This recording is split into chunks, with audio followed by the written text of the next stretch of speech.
c'est Alex de Bodytime et aujourd'hui je vais vous parler des protéines en poudre. Alors les protéines en poudre, est-ce que c'est bon? Est-ce que c'est mauvais?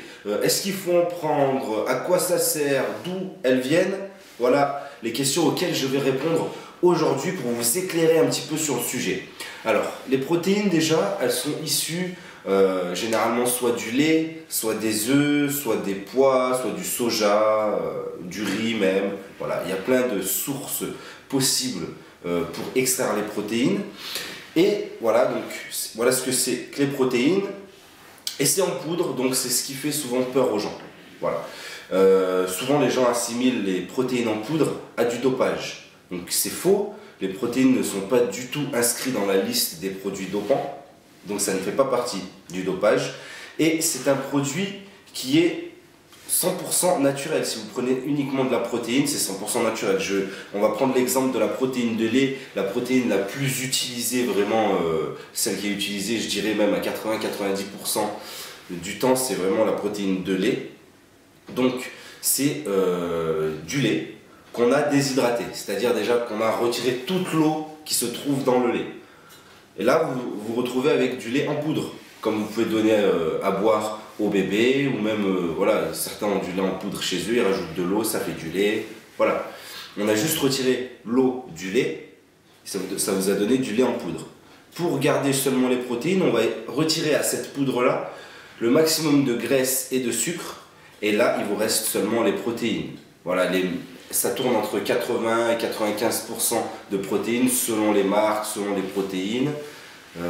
Donc c'est un produit qui est 100% naturel parce qu'il provient uniquement du lait auquel on a soustrait quelques ingrédients comme l'eau, les graisses et le sucre. Voilà. Donc ça c'était pour la plupart des protéines. Donc je disais c'est pas un dopage, on entend souvent c'est pas un produit naturel alors que je viens de vous le démontrer que c'était naturel. C'est dangereux pour la santé? Non, ce n'est pas dangereux pour la santé. À moins que boire du lait ou manger des œufs soit dangereux pour la santé. Ce qui peut être dangereux, c'est la surconsommation, bien sûr. Si vous consommez vraiment trop de protéines, là, ça peut être dangereux, comme tout et n'importe quel aliment en excès. Je veux dire, si demain vous mangez 3 kilos de tomates par jour, ça va être dangereux pour vous aussi. Donc voilà, les protéines font grossir. Alors ça, c'est un faux débat, c'est tout ce que vous allez manger contient des calories, donc peut faire grossir, mais les protéines en elles-mêmes ne sont pas des aliments à fort potentiel à vous faire grossir, puisque justement on a retiré les graisses et les sucres au maximum. Je parle bien des protéines comme la whey ou les protéines, je ne parle pas du tout des masses, gainers, des protéines pour prendre du poids, qui contiennent beaucoup de lipides et beaucoup de glucides.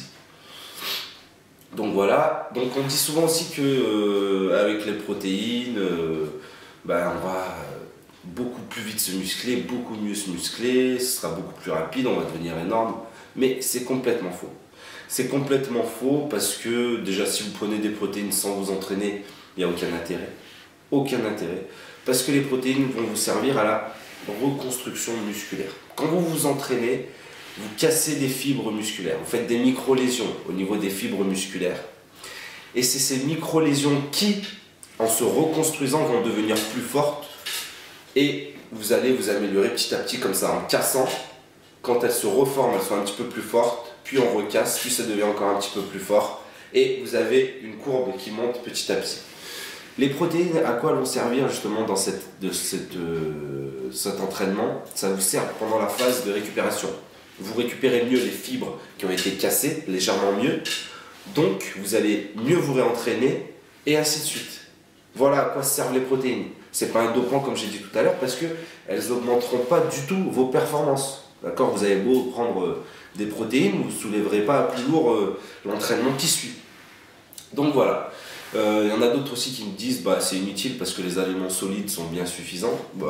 C'est vrai, ça peut être vrai, tout dépend de votre fréquence d'entraînement, du volume d'entraînement aussi que vous avez, mais la protéine en poudre peut être un plus, voilà, c'est un complément alimentaire, ça ne remplace en rien votre alimentation habituelle. Vous continuez à manger des œufs, continuez à manger du poisson, de la viande, des pois, du soja, voilà, tout ce qui contient des protéines sans problème. On n'essaye pas de remplacer l'un par l'autre. Donc voilà, moi je vous dirais qu'il y a quelques avantages à prendre de la protéine en poudre parce que c'est facile à transporter. Si vous voulez c'est facile à digérer et ça se digère très rapidement comparé, je sais pas moi, à un steak ou du poisson. Vous avez un apport en protéines qui peut être assez conséquent tout de suite après votre entraînement, par exemple. Dans la demi-heure, c'est bien d'en prendre dans la demi-heure qui suit votre entraînement pour vraiment les digérer vite et c'est là où elles seront le plus rentables pour la récupération musculaire. Et voilà, aussi je voulais demander, parce qu'on nous demande souvent, est-ce que vous, moi, Alex ou PJ, l'autre coach de Bodytime, est-ce que vous avez pris des protéines? Donc oui, on en a pris, nous avons pris des protéines. Actuellement, là moi, personnellement, j'en prends plus, mais je peux très bien en reprendre dans un mois, ou peu importe, voilà, c'est parce qu'en ce moment je m'entraîne un petit peu moins, donc j'en sens pas le besoin. Mais oui, ça peut être très bien d'en prendre si vous avez un gros volume d'entraînement et que vous entraînez beaucoup. Ça peut être très bien d'en prendre. Donc voilà, bon, ça coûte cher la protéine, mais c'est vrai que si vous comparez avec le prix de la viande, du poisson et des œufs, non, au final ce n'est pas cher. Et moi je vous donne un petit site sur lequel aller où c'est de assez bonne qualité et pas très cher, c'est myprotein.com. Tout attaché en anglais, myprotein.com. Donc voilà, autre chose, nous on préfère vraiment que vous évitiez de prendre du gainer, tout ce qui est pour la prise de masse, et regardez bien que vos protéines ne contiennent que de la protéine. Voilà, souvent il y a des mélanges avec de la créatine, avec des acides aminés, qui peuvent être bons, tout dépend de votre objectif, tout dépend de votre entraînement bien sûr, mais pour commencer, si vous voulez prendre de la protéine, prenez seulement de la protéine, et nous on vous conseille soit de la whey, soit de la protéine de soja, soit de la vegan, c'est un mélange de différentes protéines d'origine végétale, le riz, les pois, le soja, voilà. Voilà. Donc c'est tout pour aujourd'hui. Si vous avez des questions, n'hésitez pas, vous mettez en commentaire, on y répond avec plaisir. Retrouvez-nous sur tous les réseaux sociaux, Facebook, Twitter, Instagram. Pensez à vous abonner bien sûr à notre chaîne YouTube. Vous avez des astuces, des conseils, des explications, des entraînements, des exercices pour les femmes, pour les hommes, la prise de muscle, la perte de poids, il y en a vraiment pour tout le monde. Voilà, j'espère que cette vidéo vous a plu. N'hésitez pas à cliquer sur j'aime si c'est le cas. C'était Alex de Bodytime. Je vous dis à très vite pour une nouvelle vidéo. Et surtout d'ici là, gardez la pêche.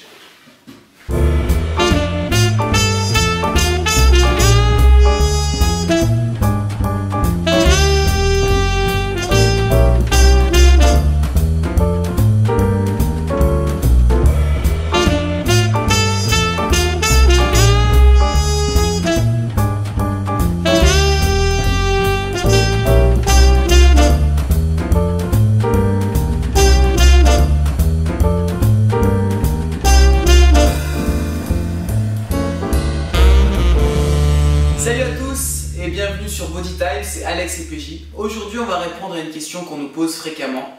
Donc Alex, quel est le meilleur moment dans la journée pour faire du sport? Alors je dirais d'une manière globale, mon cher PJ,